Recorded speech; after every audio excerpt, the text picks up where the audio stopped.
Well, good morning again.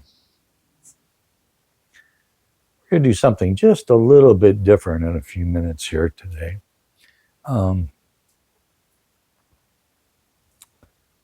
Early on when Muddy Waters Inn began, one of the first people to show up here many years ago was this fella sitting on my left, right here, your right, Reverend Bapang Alex Coe.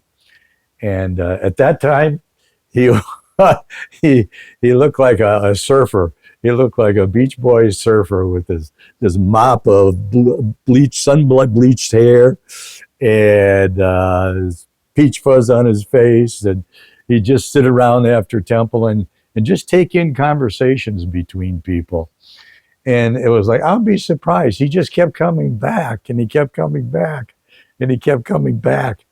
And I'm like, wow, because he doesn't talk a whole lot. And but I thought, well, he's interested, so this is great. There are all kinds of people that try out a Buddhist temple. He was one of the young ones. One of those that's still kind of pliable, kind of malleable. You can still kind of work with their mind and heart maybe a little bit. But not all of us who come to Buddhism are young of age. I studied it in college, my senior year at the age of 21. We had to take it for a class, but I didn't come back till I was age 40 and did a 3-day retreat at Zen Buddhist Temple in Arbor. And was fascinated by it. And it wasn't easy when you're older. We have people who come here now who are in their 50s, 60s, and 70s, who it's kind of first timers, and trying it out, and it's wonderful. But I'm not going to kid you. The older you are, the more challenging you can be, not only physically, but mentally and emotionally. And the reason is there's he's now deceased. He died of diabetes and kidney disease, probably 26 years ago, 7 years ago. And his name was Songsan Sunam, or Venerable Songsan. And he was a Jogye monk, a Korean Jogye monk. And he came here to the States because he was interested in spreading the Dharma in the Korean form of it. And he ended up starting the Providence Zen Center in the Kwan School of Zen, which has since spread around the world. There are centers around the world. And in fact, a number of those Kwan teachers and priests have switched over and over the years become Taegojong clergy and monks. So his favorite thing that he loved to talk about is this big old habit mass that we are. He says you start out from a little kid and you're so workable. And as you grow older and older, you're exposed to all kinds of thinking and all kinds of thinking and all kinds of doing. And it has an effect on you. And you become this big old habit mass. And you become predictable. Insurance companies use you to predict their data. And that's who we become. And so he said, we've got to work on this habit mass. You say you want to change yourself. Remember, Buddhism's the most psychological religion there is. We're not looking out there for help, essentially. We're looking in here. We're looking to be honest with ourselves, truthful with ourselves, compassionate with ourselves, and seeing if we can't affect a change in ourselves, and through that change in ourselves, through others. So a lot of people come to meditation and they think that meditation or a Buddhist service is just about sitting. Let's do some meditation. Yeah, that's what a Buddhist practice is about. Let's do some meditation. You're kind of like going to a yoga class. You do some stretches or whatnot, and I've never been in yoga. And then you do meditation. I can't stretch. Then you do meditation, and you're like, wow, yeah, okay, I'm enlightened. I have to tell you a side story here, just real quick. I didn't even think of this. On Friday evening, I was at my dialysis for 3.5 hours, and one of the one of the therapists there, he's only been there for about a year and a half, and so he's going to disconnect me and everything, and he knows I'm a Buddhist monk, and because I sit like this a lot of times in the chair there because it's more comfortable with me than doing anything else, and I just meditate. It's one of the things they do there. So he says, Gary, he says, can I ask you a question? Yeah. I said, sure, anything. He says, are you enlightened? And I said, and I forget his name, but I said, anyone who says doesn't know, anyone who truly knows doesn't say. That was it. And he's like, what the hell do I do with that? I said, don't go there. So anyhow, so I think that Buddhist practice is all about meditation. And it is. But there's different types of meditation. And my favorite type of meditation over the years has always been chant. Chant works for me. Like any of you who have come to a class or even sitting here this morning, you know, you're trying to be quiet, you're trying to focus, you're trying to center, let everything settle inside so you can get a better look at your interior. And it doesn't happen. The mind goes from here to there, and it's called monkey mind. In Zen, it's called monkey mind, jumping all over these branches from thought to feeling. And it's like, how do I get back to being centered again? To do that for me involves out loud chant. And Thursday night we did, besides our meditation, there were 5 of us here, and we did out loud chant. And Thursday night was probably one of the sweetest nights we've had in a long time, either on Thursday or on Sunday. Everything just clicked where everyone was emotionally, spiritually, the incense, the lighting, the soft rain. And I don't know, I almost felt as if I was floating out of here, and I think the other 4 did too. It was really something. So I want to talk a little bit today about chant. A lot of people, for some reason, and I never have had a good voice. Trust me, when I was an active Christian, I loved to sing. And people would tell me, shh, shh, shh. Not seriously, not so loud, not so loud. But it's like, I love to chant, and I'm going to chant. And if you don't like it, too bad, I'm going to chant. So much of my practice, my private practice, is chant. I mean, I'll sit in the Abbey there and I'll just chant out loud and get going with the moktak here, and that's my practice. When I didn't know that it involved chant as much as I did until I became a member of Still Point Zen Buddhist Temple Seminary, and that's where I met my wife-to-be, Karen Myosum. And as seminary students, we had to go to school, scholarly studies, for 3 years. We had to keep a journal every day. We had to do every day at least 20 minutes of meditation. And we had to, there's something else. We had to do 108 prostrations every day. And so my wife and I became pretty good at chant and meditation and at prostrations. And, you know, she became pregnant with our son. And I want to tell you something. It's amazing the effect that those things have, those Buddhist practices have on an unborn being, okay? Because we would sit there and she'd hold the moktak and we'd do the great compassion Dharani, which we're going to just jump into just a little bit today here, and do that. And we'd do our Yable Moon and our meditation. And when our son was born via a C-section, I mean, he gave a little cry when they slapped him and pulled him out of her uterus. She had a C-section. And, but I mean, he was like looking around, and the nurses were like, oh my God, come here, Mr. Schwocho, come here, look at this over here. And it was just wild. And they said, look at this kid, he's just looking at everybody. 2 months later, we had a naming ceremony for him. And we formally, our teacher from Still Point, from seminary came over and brought a bunch of people, and I had some of my AA people there, and our regulars who had started up with Muddy Waters Inn were meeting in the basement of the big barn church on Livernois 17 Mile Road, the Unitarian Universalist Church. It was then Emerson Church. And she gave them the name Kasapa, and everyone, as Karen and I are holding Kaiden, which is, by the way, a Japanese Buddhist name. The Korean name is Kyedan, Kyedan, and it's kind of a weird way to say it. It's a tough name. It means precepts platform. So we went with the Japanese Buddhist form, Kaiden, Kaidan, and hoping that he would base the rest of his life on the 5 principles, precepts of Buddhism. So,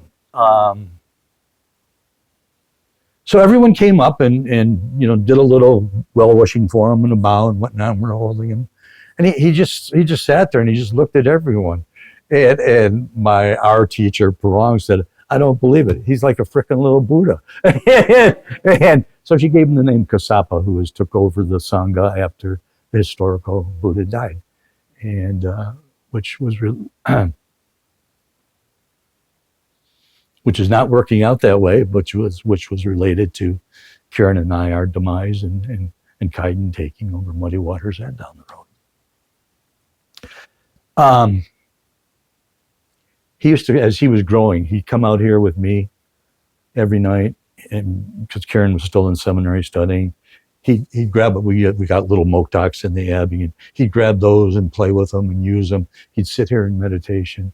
I mean, it was just amazing. This mind that is completely unbiased, that is open to anything and everything, that is free to accept what it is presented.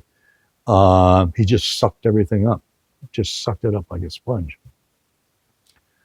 So, how do you choose to work at your habit mass? For me, my main practice is chanting, although meditation is certainly a big part of it. The one thing I want you to realize, even though there's a lot to learn educationally, intellectually, discursively about Buddha Dharma, it is not a practice of an intellectual mind trying to dissect meaning in everything that we read or write. Buddhism, the practice of Buddha Dharma, is experiential, period. If it's not experiential, you're not getting it. It's not intellectual. Certainly there's a philosophical basis to it all. But if you want to save yourself, if you want to redeem yourself, if you want to experience some redemption, it has to be experiential. You have to dare to go deep within yourself.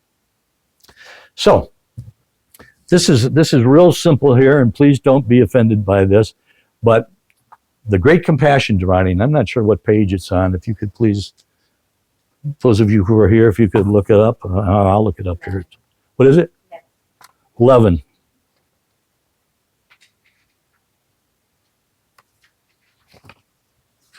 Because if this isn't practical, if this isn't experiential, we're missing something here. Oh, okay. In Korean, it's 9. Yeah. In English, hey, who was that who said that? Who's looking for the intellectual understanding that said page 11? Oh, I'm sorry. I'm just teasing you, trying to. Okay. So, the first line of the, I'm not going to get into this too much here. This particular chant, it's called the Dharani. That first line, Shin Myo Jang Gu Te Dharani. And it's not day, it's Dharani. I said day. Excuse me. D-A, day. Dharani. A Dharani is a phrase that is repeated over and over and over again, but rather than speaking it or just thinking it, it's chanted out loud. So this is a mantra, okay? This is a mantra that is always meant to be chanted out loud. So the title is Shinmyo. Shinmyo simply means Shin is faith, Myo is mystical. Mystical faith. So those of you who have mystical faith are to approach that in that manner. Those of you who have mystical faith, by approaching it in that manner, will understand, will feel the impact. Not instantly understand intellectually, but will understand bodily. Jangu simply means long verses. So with mystical faith, the long verses, Te Dharani, great mantra. You chant the great Dharani and you understand the great Dharani. And that's the name of this Dharani in Korean. When Myosung and I were students at Still Point, obviously we learned the Heart Sutra in English. We learned Yebo Moon in Korean. And we were advised, although very honestly, this is a challenging mantra to learn. We tried this, I don't know, 5 or 6 years ago. There were 6 or 7 of us used to gather here once a week and used to go through it and drill it and drill it and drill it and drill it. And it was a slog. But this is probably the most famous Korean Buddhist chant amongst all the schools in Korea, right here. And Korean people have this chant printed out in Hangul, the Korean language, on their doors, on their walls, in their homes. It is thought to bring protection and guidance, and probably the most popular chant there is. Unfortunately, it is a challenge, so mostly it's the monks and the clergy of all the Korean orders who know this chant well. But there are some lay people out there who have chosen to learn it and use it in their practice, and it is wonderful for your practice. I just want to tell you. So let's just real quick. Okay, forgive me, but read the top line in English letter as English letters. Okay, the vowels, right? A, E, I, O, U. Okay, well, you'll find these same vowels on these pages right here. But those same vowels are not pronounced like that. Okay? When you transliterate the Hangul to English, you Romanize it, these same vowels are pronounced. A is never long. It's always ah. A-H, ah. When you see an E at the end of any of these words right here, it is never pronounced E or eh. It's pronounced A. A. When you see an I is never I or I. If an I or any of these other vowels are in the middle of the word, usually they're a short vowel. But at the end of a word I'm talking about, I at the end of a word is always E. E. Okay? O, it's the only one that's the same, is O. Always pronounced like an O. And U at the end of a word is never U. It's oo, like moo, like the cow. Ooh. So A, E, O, oo. Okay? So I'm just going to kind of put that up. Sorry, Bapang, I know you can't see it, but hopefully that stays up there. Is that standing up there? Yes. Okay. So you guys can get it. So we're not gonna chant it. We're just gonna read through like 3 verses right here, the 3 top verses, just to get a sense. To work at that habit mass, man, you got to start chipping away. You got to start somewhere. Okay. So this is just somewhere. This is just today. We're gonna start just a little bit. Let's try it. Okay. And over time, we used to do this chant the first Sunday of every month of every year. And it's challenging. It's challenging. And I thought, you know what? Coming into this new autumn that's almost here soon, let's just kind of start like this, and we'll get around to doing some more with it over time. And maybe, here and there you can learn a verse or two and practice it at home. And we'll see where it goes. Okay, so if you can get your hands in Hap Chong, this is one of those that's a real blessing to chant for someone. So, Shin Miao Jiang Gu Te Dharani Na Mo Ra Da Na Da Ra Ya Ya Na Mag Al Yak Pa Ro Gi Je Se Ba Ra Ya Mo Ji Sa Da Ba Ya Ma Ha Sa Da Ba Ya Ma Ha Ga Ro Ni Ga Ya Om Sao Ba Ba Ye Su Da Ra Na Ga Ra Ya Da Sa Myung Na Mak Ha Ri Da Ba. One more. I Mam Al Ya Pa Ro Gi Je Se Ba Ra Ta Ba Ni Ra Gan Ta Na Mak Ha Ri Na Ya Ma Bal Da I Sa Mi So Ba Ta Sa Da Nam Su Ban A Ye Yom Sao Ba Bo Da Nam Pa Ba Ma Ra Mi Su Da Gam Ta Nya Ta. Thank you for your patience. Eternally.